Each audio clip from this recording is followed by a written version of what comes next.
Hello students, I came here with the second topic of the chapter human reproduction.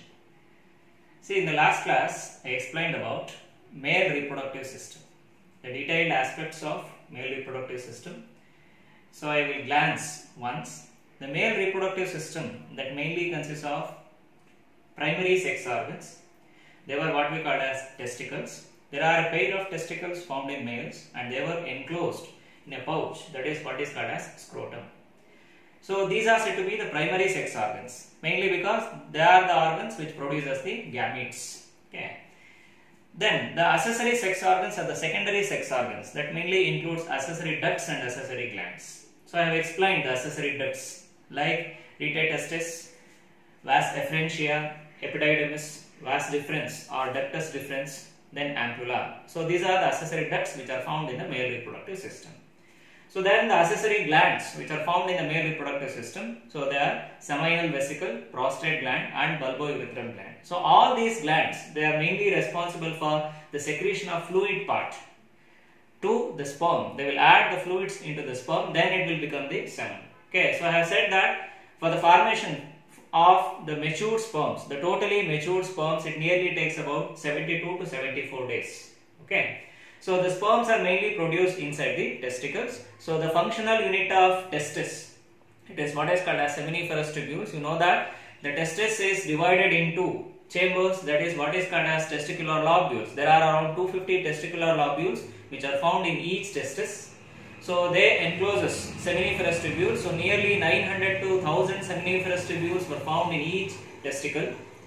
So they will produce us the sperms. Okay, so in between the testicular lobule, there are some interstitial cells are present, and those cells are what is called as Leydig cells. They secretes testosterone. So this is a hormone, a male sex hormone responsible for the secondary sexual characters in males. Okay, and also it is mainly responsible for maintenance of sexual vigor in males. Okay, so today I am going to explain about the female reproductive system. So most important concept as far as your examination is concerned, and the diagram will be asked for 5 marks. A major important diagram, it is repeatedly asked in the examination, that is about female reproductive system.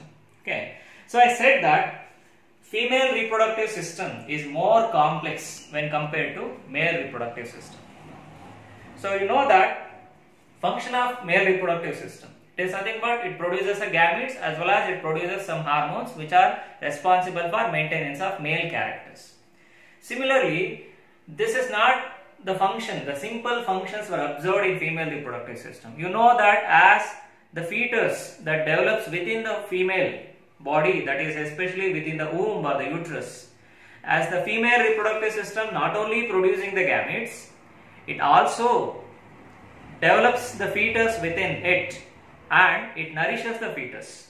So I said that there are two kinds of developments were observed. One is a prenatal development, another one is a postnatal development.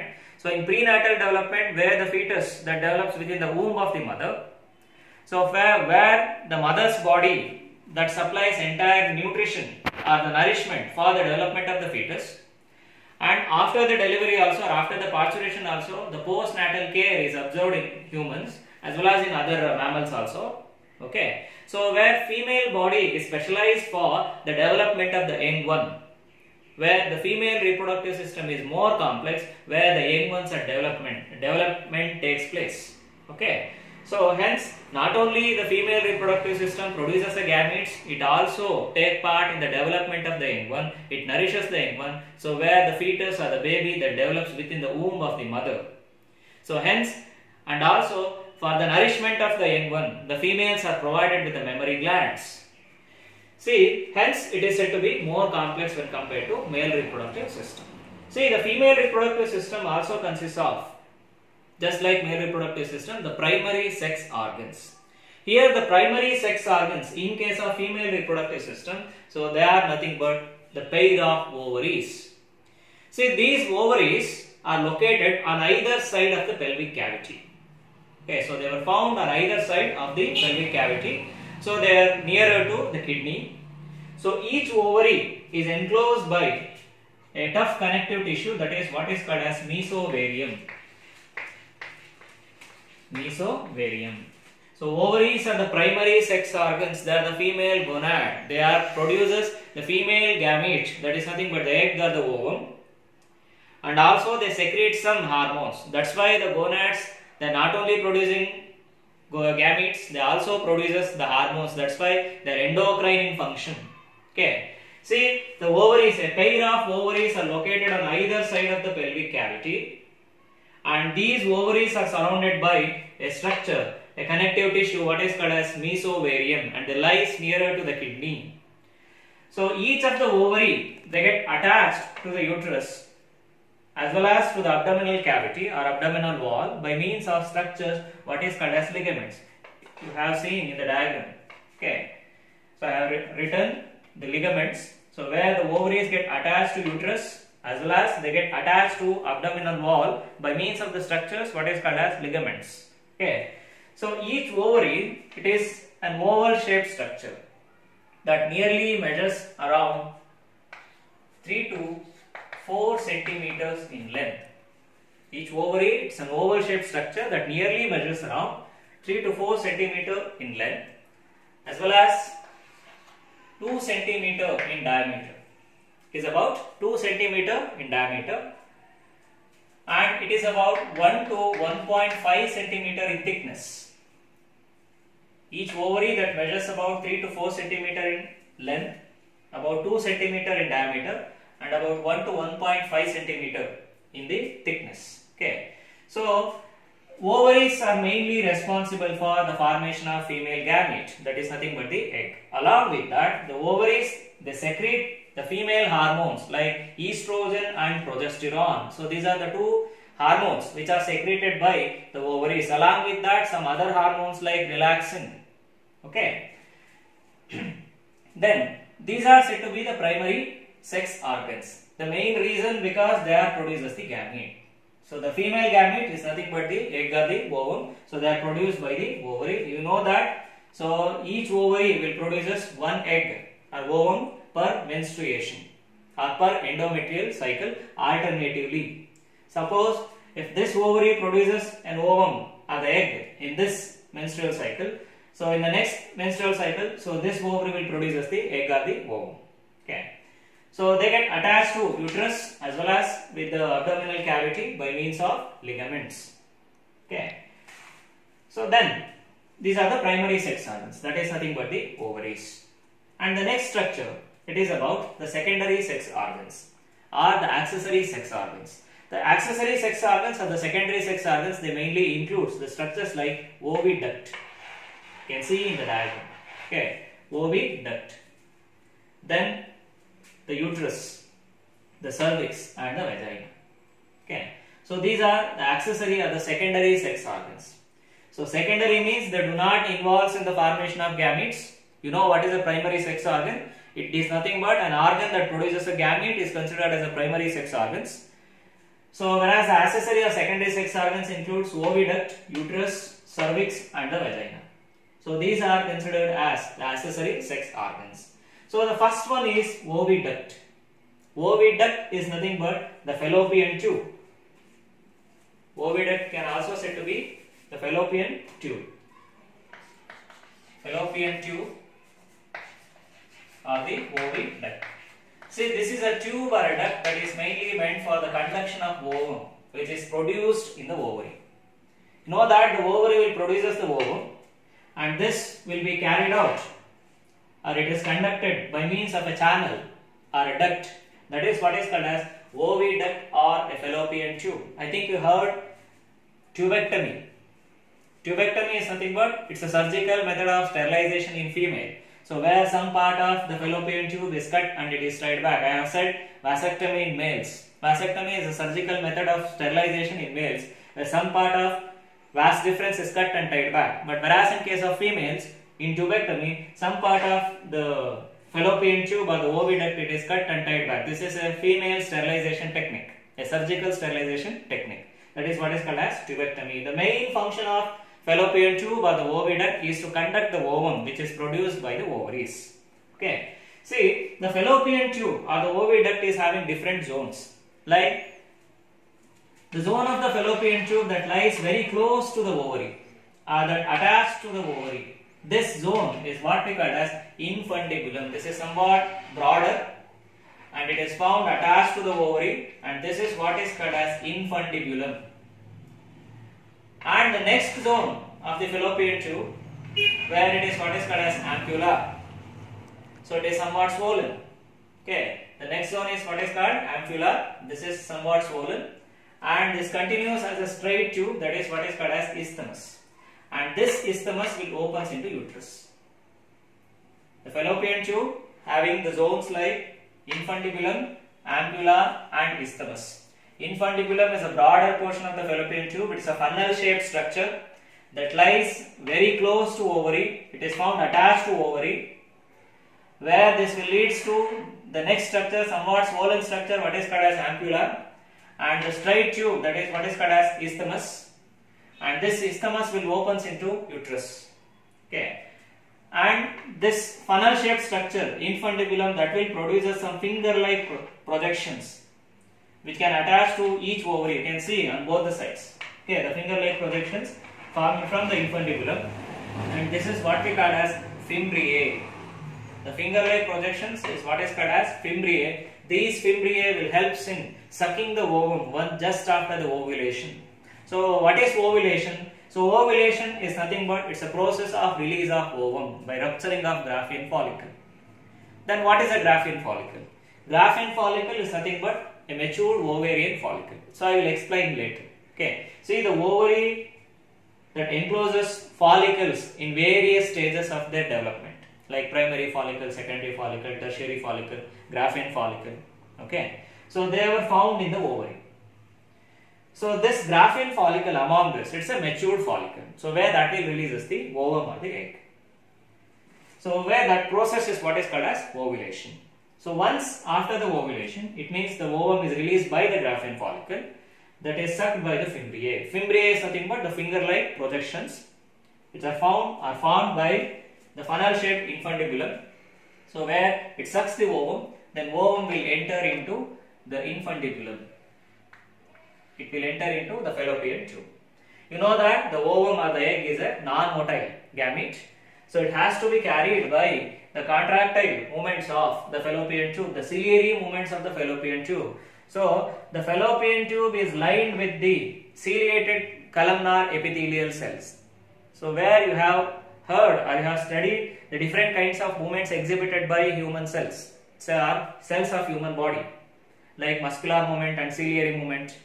So among this, the fallopian tube is lined with ciliated columnar epithelial cells. Once the ovum is sucked by the fimbriae, so the ovum is carried passively into the fertilization junction in the fallopian tube. So then what is the fertilization junction of the fallopian tube? The fertilization junction is ampullary isthmic junction, where the sperm will meet the ovum. The sperms will meet the ovum and a sperm that will fuses with the ovum. Okay, so you know that the sperm will be released into the female reproductive tract by males. So then the sperm will travel their way towards both of the fallopian tube. So they will reach the fallopian tube.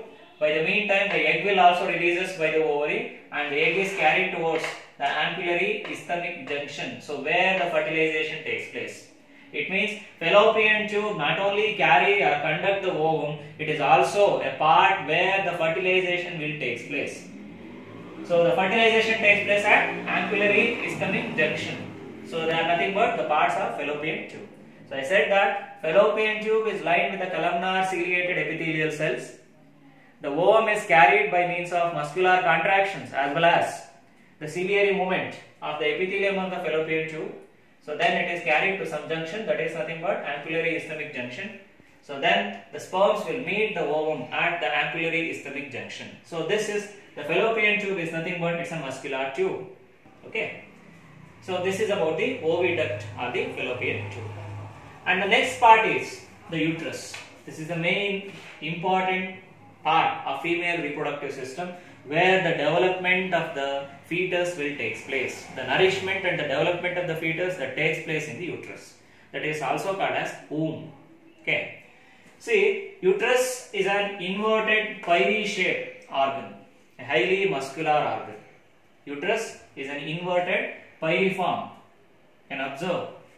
It's an inverted pyriform, highly muscular organ that lies above and behind the urinary bladder.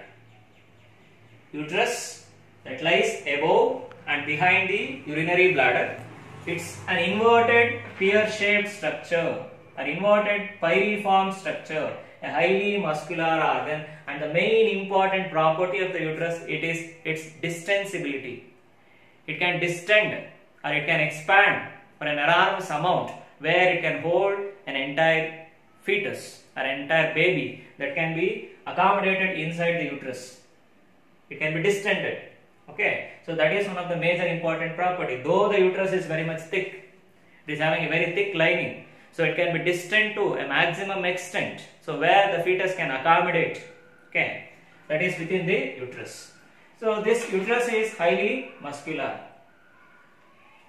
The uterus that majorly consists of the three zones, like the anterior dome-shaped fundus. This is an anterior dome-shaped fundus, and the middle major portion, that is what is called as the body. This is the body of the uterus. This is the fundus, and this portion is nothing but the body of the uterus, and this is nothing but the cervix. The uterus is having three zones: the fundus, the dome-shaped fundus, and it is followed by the body of the uterus where the development of the fetus will take place. This is the body, and the another thing is what we call as the cervix. Okay, so these are the three zones which are found in the uterus, and the three layers were observed in the uterus, the three walls of the uterus. So one is the outer wall is what we call as perimetrium. The outer wall of the uterus is called as perimetrium, whereas the middle wall is what we call as myometrium, and the inner wall is called as endometrium. It means uterus consists of three walls. Among the three walls, the outer wall called as perimetrium, and the inner one what we call as endometrium, and the middle one what is called as myometrium. Among this, the endometrium, it's a layer of the uterus that mainly participate in menstruation or endometrial cycle or menstrual cycle. So this endometrial layer that sloughed off or gradually wither away for every menstruation cycle. So the old endometrium will rupture and broken off, it will be withered away from the body, and a new layer of endometrium is synthesized. Okay, so hence endometrium is said to be a regenerative layer of the uterus. It is regenerated again and again in every menstruation. The old endometrium that ruptures and sloughed off, and again the new layer of endometrium is secreted, it is regenerated again. Hence it is said to be a regenerative layer that take part in menstrual cycle or menstrual flow. And the major wall of the uterus, that is what is called as myometrium. This is the major portion, the middle layer. The actual wall of the uterus is myometrium, and this will contract during parturition. One marks, which layer of uterus that contracts during parturition? That is myometrium. Endometrium participate in menstrual cycle, whereas the myometrium that contracts during parturition or the delivery, and the outer layer is what we call as perimetrium. So these are the three zones or the walls of the uterus, and this endometrium that consists of two layers. Okay, so one is the basal portion, one is the basal layer. Okay, another one is an upper layer. Basal layer and the upper layer. This basal layer of endometrium and upper layer of endometrium, whereas the upper layer of endometrium is functional. It means that gradually sloughed off, the old endometrium will sloughed off, and the new endometrium is secreted by the basal layer. I said, hence it is said to be regenerative. It is regenerated again and again. So in every menstrual cycle. Okay. So this is about the walls of uterus. Then the next thing is cervix. The uterus will leads to a narrow region, that is what we call as cervix. Cervix opens interiorly into uterus and exteriorly into vagina. I said that uterus is divisible into three zones: the fundus, body and the cervix. Fundus is dome shaped, body is a major portion, so where the development of the fetus will take place. And the next zone is what is called as cervix. Cervix opens interiorly into uterus as well as it opens exteriorly into vagina. It means in between the uterus and the vagina there will be a cervix. Okay, and this cervix is having two openings. So one is what is called as internal OS, another one is called as external OS. Internal OS opens into uterus, whereas external OS that opens into vagina. See, in case of pregnancy, once the pregnancy is confirmed, the internal OS will be closed. It means it do not allow the entry of further sperms. If there is a copulation or a mating, if once internal OS is closed, the further sperms will not allowed into uterus by the closing of internal OS. So this internal OS of the cervix will opens into uterus, whereas another, the external OS, this will opens into vagina. Means cervix is found in between the uterus and the vagina. It is just like a junction between the uterus, and it means the body of the uterus and the vagina. Okay. And the next portion is what we call as vagina. See, this vagina is nothing but birth canal. The vagina is considered as birth canal through which the delivery or the parturition takes place. The baby will come out through the vagina. Hence, vagina is considered as a birth canal. And also, the vagina is a copulatory chamber. The vagina is a copulatory chamber because the copulation or the mating that takes place in the vagina. It means the male inserts his copulatory organ, that is nothing but the penis, into the vagina during mating. The vagina that receives the penis during copulation, and also the sperms or the semen is released into vagina. So they will carry it into cervix, then they will enter into the uterus. So hence the vagina is said to be a copulatory chamber. So you know what is copulation. So during that, the male will insert the penis into the vagina. That's why it is said to be copulatory chamber. It is also said to be a birth canal. So because the parturition or delivery that takes place through the vagina, it means the baby that was developed in the uterus, once it is fully matured, it comes out through the vagina. Hence it is said to be a birth canal. And this vagina is about 7 to 9 centimeters in length. And this is having the inner foldings. You can observe in the diagram, vaginal fold. This is having inner folding and lined with the mucus layer. It secretes the mucus. That is nothing but the mucus layer found in the vaginal fold that will secretes the mucus. So that helps in lubrication. Okay. So and also the uterus, it means an uterus without a fetus that measures about 7 centimeters. That measures about 7 centimeters. It means the size of the uterus in length. And it is about 5 centimeter broad.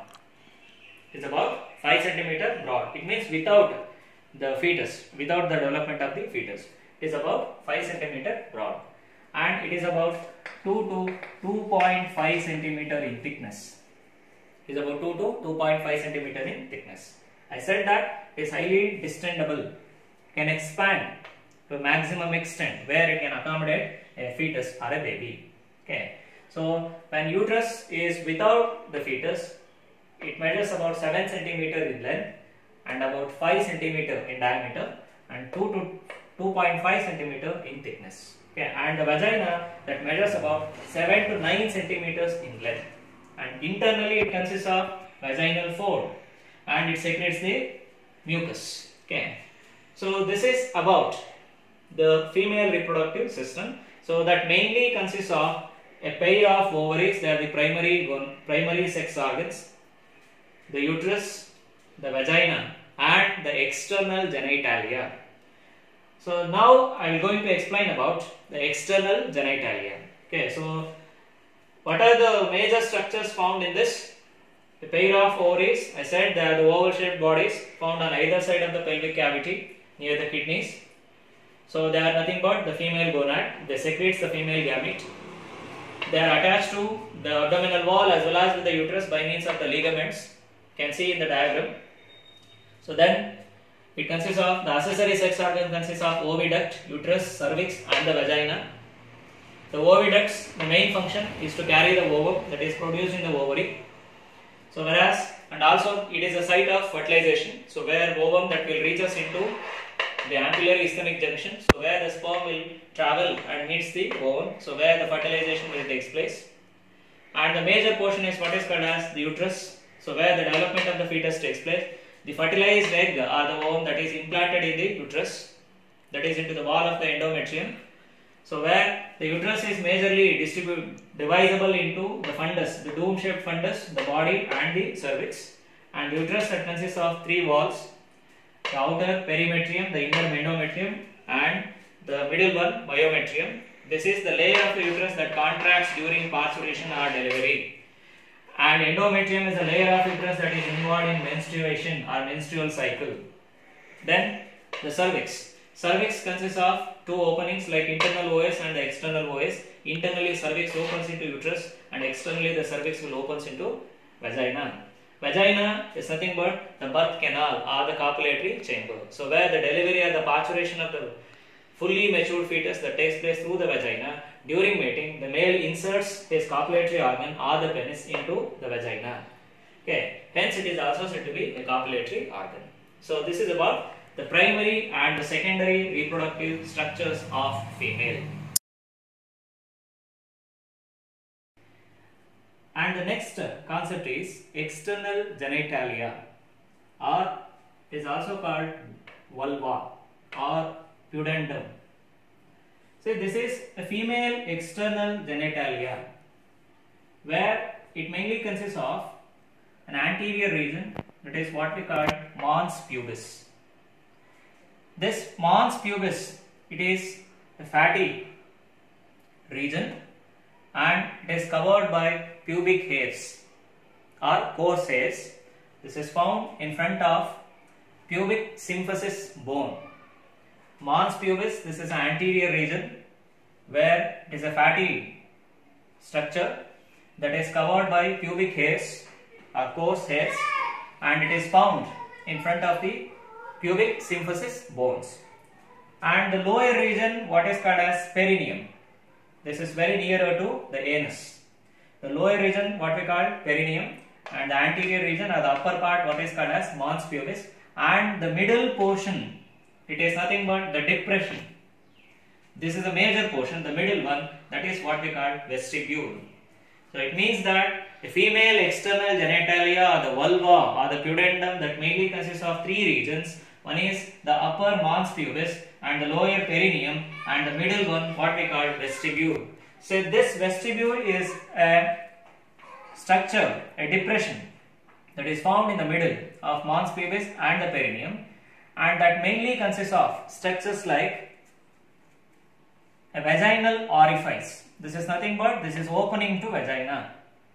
This is an opening of the vagina, that is what is called as vaginal orifice, and this opening that will leads into vagina. And this vaginal orifice, this is partly or partially covered by a membranous structures in virgin females.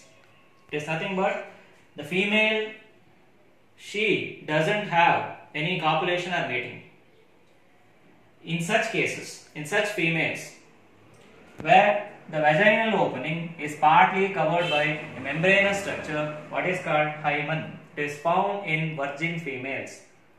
It may be broken down due to some damage or due to some activities like bicycle running, or it may be due to swimming or any some kind of damages. Hymen may be broken, but in some cases the hymen may be present. It partly covers the vaginal opening, a membranous structure. So that can be seen in virgin females, means they doesn't have any copulation or the mating.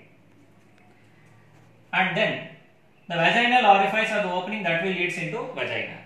Then the vestibule that consists of above the vaginal orifice, it consists of urethral meatus, that is nothing but the opening of urethra. This urethral meatus or the opening of urethra, this is an opening meant for the ejection of urine. So I said in males, the males are having a common path both for the transfer of the semen as well as for the transfer of urine. That is what is called as urinogenital tract. But whereas in case of female, the urine ejection that takes place through urethra, that is urethral meatus, that is found above the vaginal orifice. Hence there are two separate openings for, one is for meant for the transfer of urine, another one is meant for copulation or the birth. Hence two openings were observed in females. So just above the vaginal orifice there will be an opening of urethra. That is what is called as urethral meatus. And this female genitalia or the vulva that consists of a fold of sensible structure that can be homologous to the penis or the external genitalia of males, and that sensible structure, that is what we call clitoris. This clitoris is formed by the folding of the inner wall, that is what we call as labia minora. Clitoris is a folding, it is an erectile structure.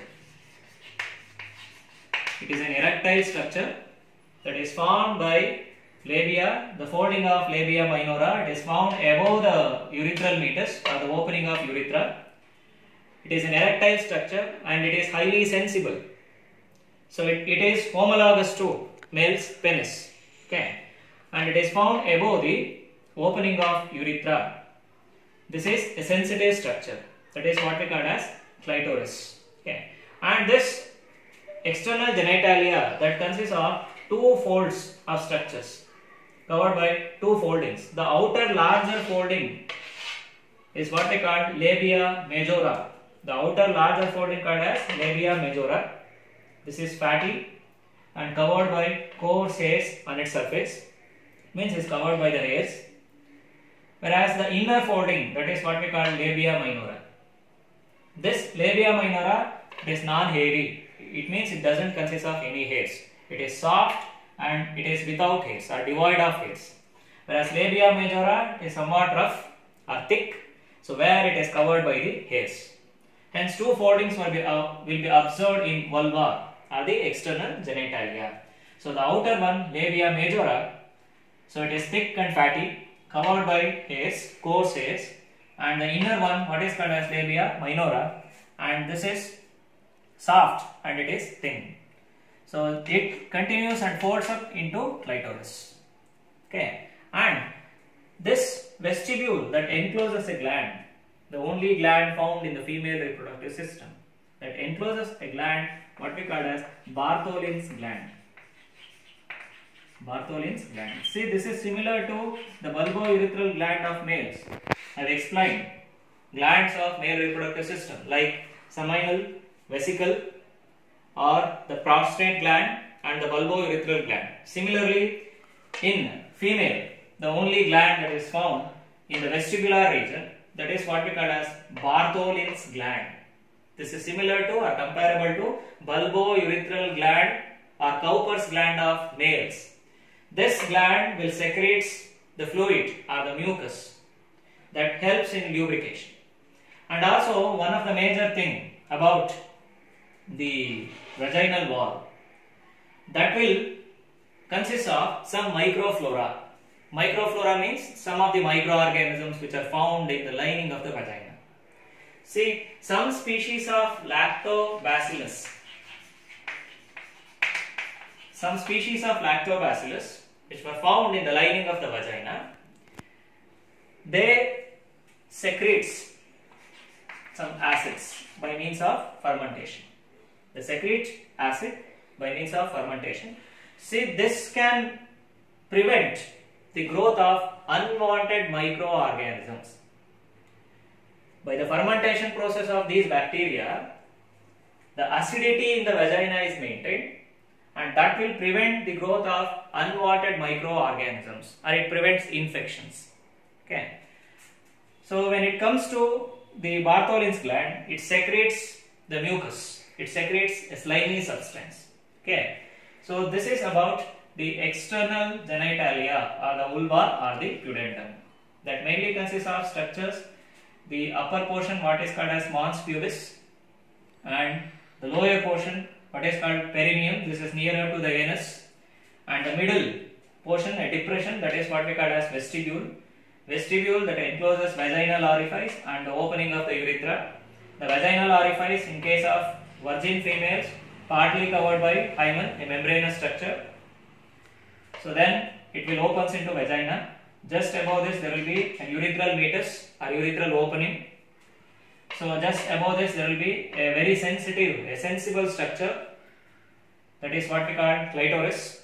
And whereas this external genitalia covered by two folds, the outer folding what is called labia majora, this is very much fatty and thick, covered by coarse hairs, and the inner one non-hairy and soft structure what is called as labia minora. Okay, see, this is about the external genitalia or the vulva. Okay, and the next concept is about the mammary gland or the breast. See, these are the most common character or the key character of all mammals. All mammals are provided with mammary gland. This is a characteristic feature of mammalian females. So where they are provided with the breast or the mammary glands, which is mainly necessary for feeding the young one or nourishing the young one. So they are the integrated structures with the female reproductive part. So as it consists of ovary, the uterus, the vagina, external genitalia, along with that the integrated structures in female reproductive system is the mammary gland or the breast.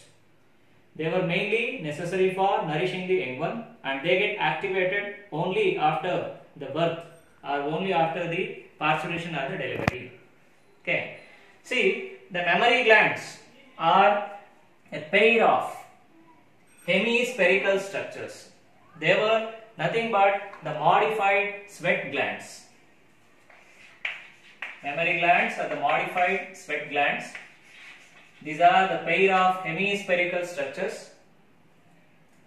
They were active only in females. Mammary glands were found, it means the structures were found both in males as well as in females. But whereas in case of males, these glands are rudimentary and non-functional.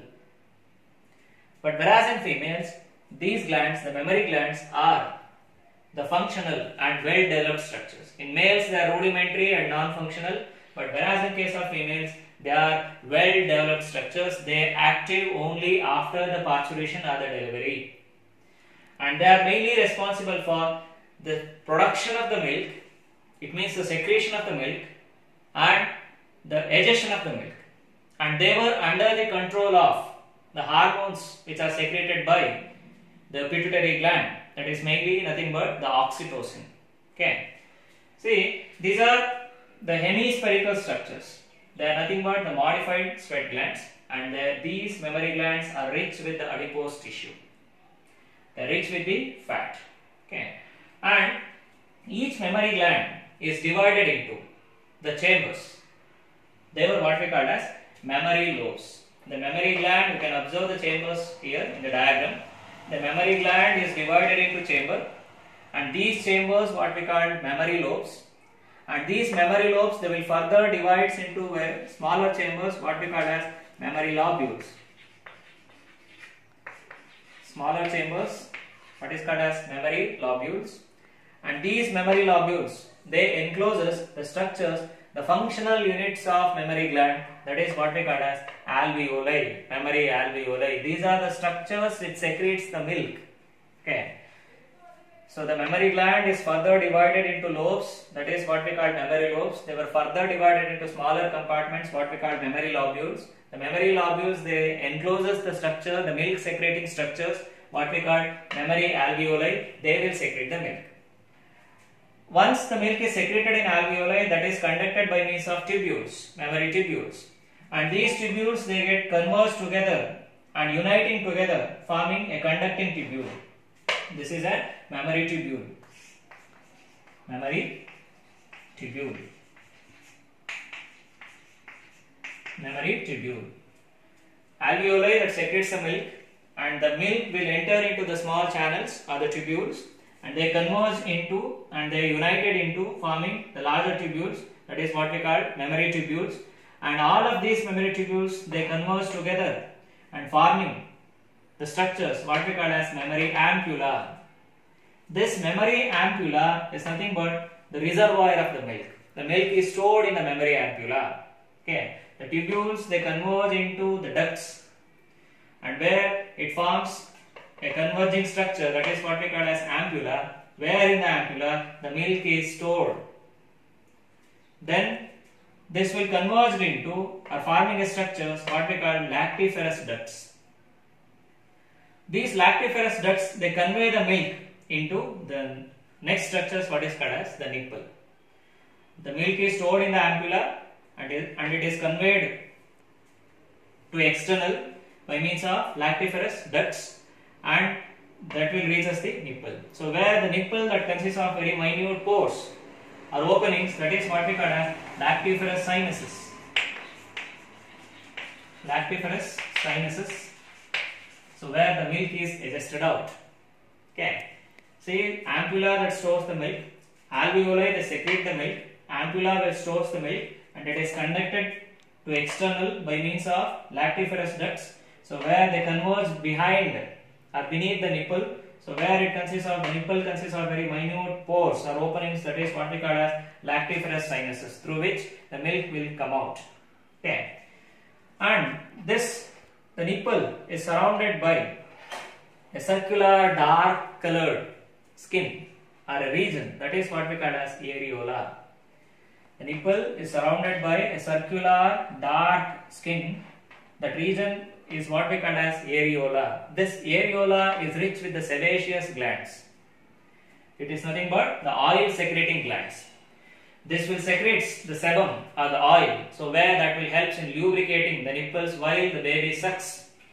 Okay, so this dark structure surrounding the nipple, that is what we call as areola. This is rich with the sebaceous glands. Okay, and this, the sucking of the baby on the nipple, that sends a signal for the pituitary gland. So where the posterior pituitary will releases oxytocin. And this oxytocin is mainly responsible for ejection of the milk by the mammary gland.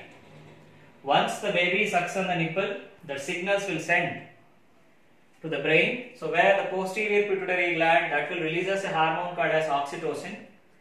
So by the liberation of the hormone oxytocin, that will stimulate the mammary gland to eject the milk, and this is what we call milk ejection reflex. This is what we call as milk ejection reflex. Milk ejection reflex. It is just like a response to a stimuli. What is the stimuli here? When baby sucks on the nipple, this is a stimulus. The stimulus will be sent to brain. So where the posterior pituitary gland that secretes a hormone what is called as oxytocin. This oxytocin makes the mammary gland to eject the milk. That's why it is said to be milk ejection reflex. And the oxytocin will also have a role in parturition or delivery. So where it induces very stronger contractions of the uterus. Thereby the baby will expelled out. So it is also having a role in the ejection of the milk, and also it plays a very important role in parturition or the delivery. See, unless oxytocin, normal parturition or delivery doesn't take place. Hence, this is one of the most important hormone secreted by posterior pituitary gland. Okay, so this is about the mammary gland or the breast. So it is nothing but it's a hemispherical structures. It's a modified sebaceous gland or a sweat gland.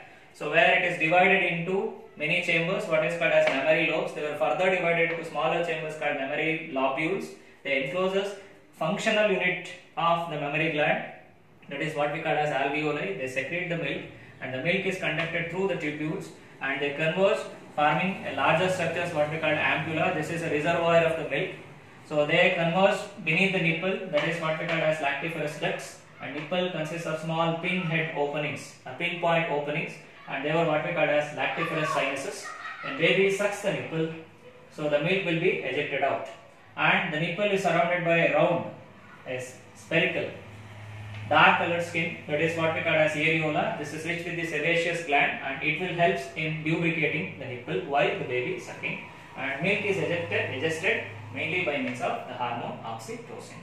And this is about the mammary gland of the breast. These are the integrated structures with the female reproductive system, mainly responsible for nourishing the baby. Okay. So in the next class, I will explain about the anatomical features of the gonads, the male gonads as well as the female gonads. Okay, thank you.